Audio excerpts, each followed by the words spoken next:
The International Criminal Court is now in session. Rodrigo Roa Duterte.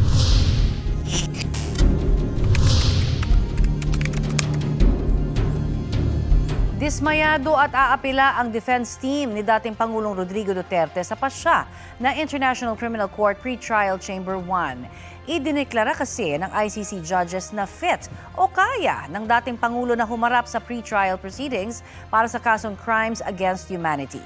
Balitang hatid ni Salima Refran. Sa February 23, matutuloy na ang confirmation of charges hearing para sa kasong crimes against humanity laban kay dating Pangulong Rodrigo Duterte sa International Criminal Court o ICC. Yan ay matapos makita ng ICC Pre-Trial Chamber 1 na fit o nasa maayos na kalagayan si Duterte para makibahagi sa pre-trial proceedings at maging sa mismong pagdinig. Ito ang desisyon ng pre-trial chamber matapos mabusisi ang report ng tinalaga nitong panel of independent medical experts na sumuri kay Duterte. Matatanda ang pinagpaliban ng confirmation of charges hearing na dapat sana ay noong Setyembre ng nakaraang taon dahil sabi ng kampo ni Duterte ay hindi siya fit to stand trial. Gate noon ng depensa, lumalala ang medical situation ni Duterte at nahihirapan ng maunawaan ang ebidensya laban sa kanya, maging intindihin ang mga direktiba ng kanyang mga abogado. Sa 25 pahinang desisyon ng Pre-Trial Chamber 1, nakitang epektibong naipatutupad ni Duterte ang kanyang mga procedural rights at makakabahagi sa pre-trial proceedings. Sinuri si Duterte ng isang forensic psychiatrist, isang neuropsychologist at isang neurologist. Naniniwala ang panel na may mental capacities ang dating Pangulo na maunawaan ang hinaharap ng mga kaso at ebidensya, pati na rin ang magiging proseso at posibleng kahinatnan ng pre-trial proceedings.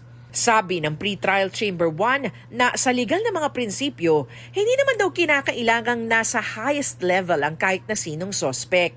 Maaabot raw ang requirement basta't nariyan daw ang mga kapasidad at tinitingnan ito sa pangkalahatan at sa makatwirang paraan at may gabay ng kanyang mga abogado.